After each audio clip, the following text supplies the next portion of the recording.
Thank you so much.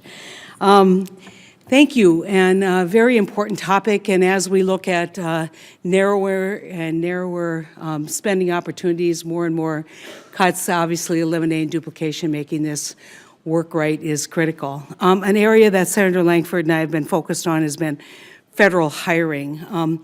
Last Congress, I introduced the Flexible Hire Act to help the federal government hire and retain vibrant and effective federal workers. I think that's absolutely critically important to supporting the work that the government does. You know, this idea came out of the challenges that we had during the Bakken explosion, and then taking a look at the challenges that we have hiring Border Patrol and Custom and Border Protection folks on the northern border. So my bill would give federal agencies a toolkit, I think, of resources to make hiring and human resources more flexible, improving recruitment and retention. I think, Jean, this question's for you. Ensuring that agencies have the resources they need, I think, is absolutely critical to addressing the federal hiring challenges. And I was really great to hear OPM's launching of Hiring Excellence campaign. How do we maintain efforts like that? What do you see in terms of federal hiring duplication improvements that we can make in the hiring structure that will get us people who actually pay attention to duplication and come to us with great ideas on how we can save the taxpayers' money? Yeah, one of the things that we suggest and recommend in our report is we looked at the hiring efforts, and in 1 year that we looked at this, there were 105 different hiring authorities that were available to the agencies, but there were only 20 authorities that were used really to hire 91% of the people hired during that prior year. And so, you know, our suggestion to the to OPM is, you know, why aren't these other authorities helpful? And if not, maybe we should eliminate them, refine them. Which ones are effective? Have they effectively communicated that across the departments and agencies? So, you know, in a lot of cases, there may be a need to give some additional authority, but there's plenty of authority available, and agencies aren't using it fully, and the question is, why not? And that's what we've recommended that OMB do. But so far, they've only looked at and evaluated 6 of the 105 hiring authorities that we suggested they take another examination of. When you look at the aging of the federal workforce and you look at how many people theoretically will need to be hired to replace people who are going to retire, I think it's like a third of the people in the next 5 years. Yes, right.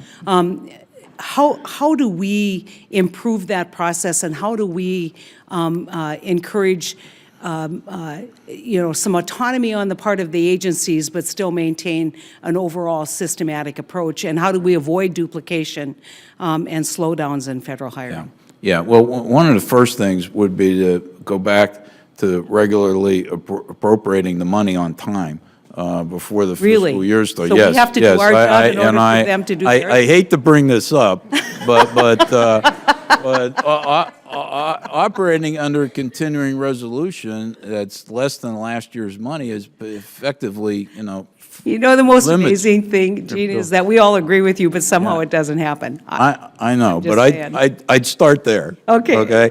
And then I think you need to have OPM really look at the hiring authorities. Well, I don't think it's a problem of hiring authorities, to be honest with you. I think it's just a matter of execution on the part of the agencies to use the hiring authorities. I think there's a cultural problem here that most of the personnel departments and agencies are rule-based, and they view their responsibilities to make sure nobody does anything wrong, as opposed to making sure that they are proactive and helping the managers bring in the people that they need as soon as possible. So I think that you need to push OPM and the Chief Human Capital Officers Councils to change that approach and make them much more proactive and supportive of the Congress. I have no problem at the GAO hiring good people. Mm-hmm. If we have the money and the authority, we can bring them in.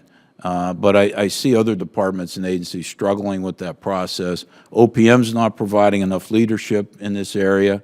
I think you should look for more leadership out of OPM and the Chief Human Capital Officers Council and put more pressure on them to be more aggressive and helpful.